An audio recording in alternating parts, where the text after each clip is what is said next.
Do you ever just play a game that's so good that it just captures your attention immediately? A game that just grabs you and never quite lets you go? For me, that game is Pacific Drive, a first person survival game set in the Olympic Peninsula in the state of Washington, and a game that today I'm highly recommending that you play. Before we go any further, though, as per the usual, I just want you all to know that this isn't a review. I'm not being paid for this isn't going up on IGN or Kotaku or any of those shitty little sites. I'm just a dude who found a game, and I want to talk to you all about it because I'm genuinely enjoying it.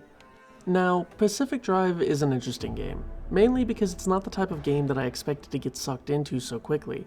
I don't play a lot of survival games anymore, and when driving is the main mechanic of anything, I usually get taken out of. Things like Need for Speed and Forza.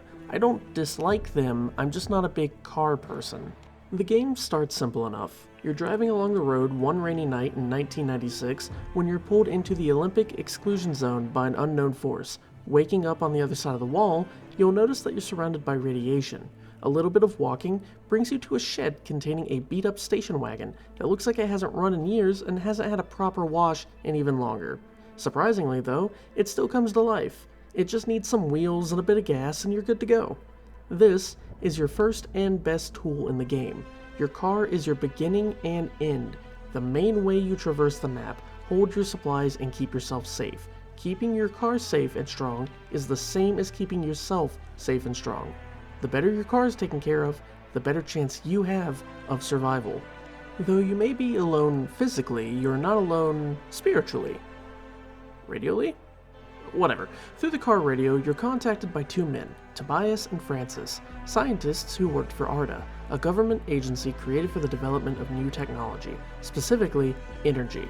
They direct you to an auto shop nearby owned by another scientist named Oppie, who reluctantly agrees to allow you access to her auto shop since she hasn't used it in about 10 years, I'd say. It's been a while, and she has no intention of returning to it. This is your safe house, your home, your workshop, your storage, your safety, but currently, it's, well, a bit of a dump, so we'll get to it later. She may be blunt and just a little cruel, but she's not heartless. Oppie will teach you how to plan expeditions into the zone and also about the Ark, a device that absorbs ardent energy from the zone to help you escape back to the auto shop whenever your runs are complete. With this, and a couple of tutorial expeditions or two, you're now free to do as you wish. There's definitely a story here, one that I would recommend that you play, but I personally will not be going into the details with you since I'd prefer that you discover it on your own at your own pace. For starters, let's talk about graphics. You're not going to be breaking any boundaries with this game. This isn't Red Dead, this isn't The Last of Us, this isn't $10 million were put into every square mile of this fucking game, but fuck, it looks good. The Exclusion Zone is a very nice eye-catcher and does an amazing job at displaying both the beauty and danger of the world around you. Buildings are scattered across the map. Some are completely empty, shells of what used to be. Others are large complexes taken over by nature, or sometimes just something else altogether. The sound design is also something to love. Silence with nature ambiance in the background. Sometimes it's birds you're hearing, sometimes you're hearing twigs break, sometimes you're hearing abductors just roaming about doing their business. Sometimes it's the electric crackle from towers that shoot sparks at you. It's just stuff like that. The car, however, is the most common noise you'll be hearing, so it sounding really good is, well, good.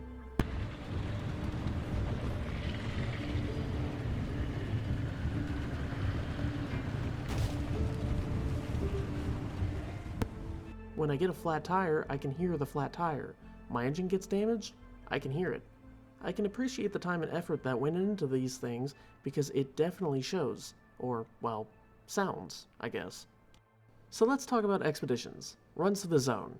What do you do? Why do it? Well, you need to do it for starters. You're gonna need metal, plastic, rubber, glue, fabric, stuff like that.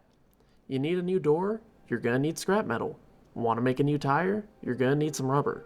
Materials can be found everywhere. Trunks of cars, containers in houses or ARDA labs, bags left around. Hell, the cars themselves can be a good source of metal. Everything is useful, so grab it all. But sometimes you're going to need to prioritize the things that you do and don't desperately need. You only have a limited amount of space.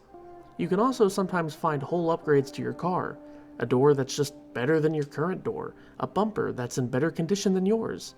So, with your Liberator in hand, you can aim, fire, and grab the part and install it. It's pretty easy peasy. However, you are not alone in this world. There are plenty of things happy to stop you and impede your progress, even going so far as to destroy your car. For starters, abductors. Flying metal bastards that will grab your car and toss it like paper, usually into a tree in my case. Bollards, which are large stone pillars that rise from the ground. They are dangerous to drive into, but also to fall off of if they spawn under you, mainly because they can flip your car, and that's just a pain in the ass to fix. Hot dust, which are large radiated areas that crop up across the zone, and finally, tourists. Strange mannequins that just spawn. They're just in the fucking road. They don't move or anything, but if you touch one, they explode. And since they're usually in packs, 1 leads to 3, which leads to 12 explosions. Expect bad damage from these guys if you hit them at all.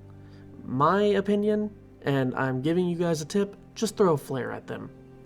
These are just some of the hazards you'll face in Pacific Drive, and learning how to avoid them will be part of your journey, whether you like it or not. So, with the zone at your fingertips and items in your trunk, what now? Well, let's start with our main lifeline, the car.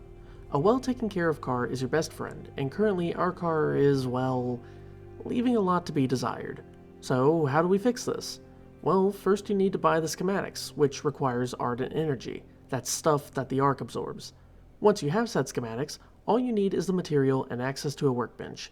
With parts in hand, slap that baby on the car and voila, she's looking almost as good as new. You know, after you make the rest of the items and put them on as well. The car probably needs an engine. Car upgrades consist of various damage resistances, such as electrical resistance, impact resistance, radiation resistance, extra battery life, better headlights, more gas storage, more item storage really, anything and everything you'll need on your various expeditions. You'll also need to invest in yourself. Personal upgrades are just as important as car upgrades, since you sometimes need to leave the safety of the station wagon. Thankfully, this doesn't require ardent energy past the initial workbench used to purchase these upgrades. Just the material and a positive mental attitude are all you need. These upgrades include damage resistances of various natures, more storage space in your backpack, and other useful items, so it's always good to get them whenever you have the excess material. So now your car is upgraded and you have some upgrades under your belt, but your auto shop still looks like shit. You need some more storage area and you want to find a place to shoot some hoops for some reason. Well, luckily upgrades can solve that too. Now your place looks more lived in, with much more storage and a new basketball hoop.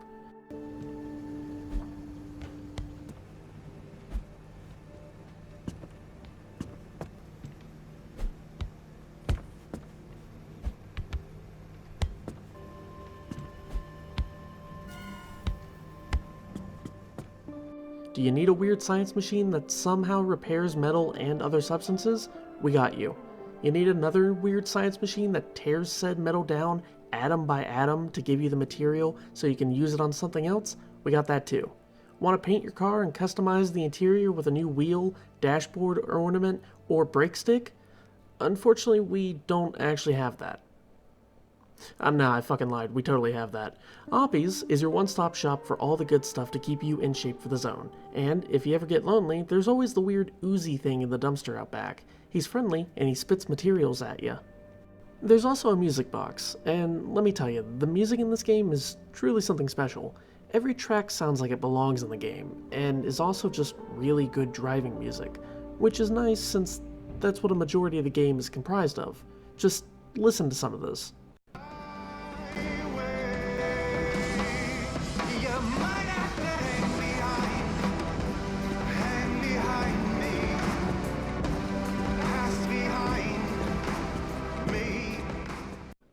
That's the good stuff.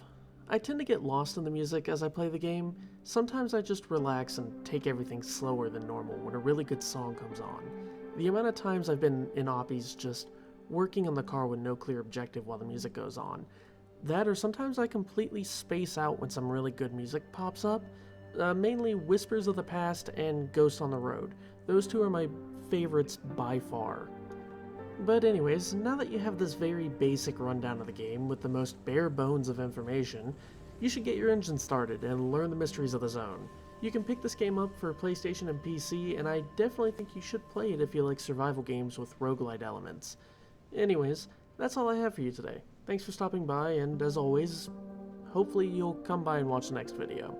We have a Discord, and I stream every Saturday and Sunday at 10:30 p.m. Eastern Standard Time, so maybe I'll see you in the stream. Have a good night, everybody. You deserve it.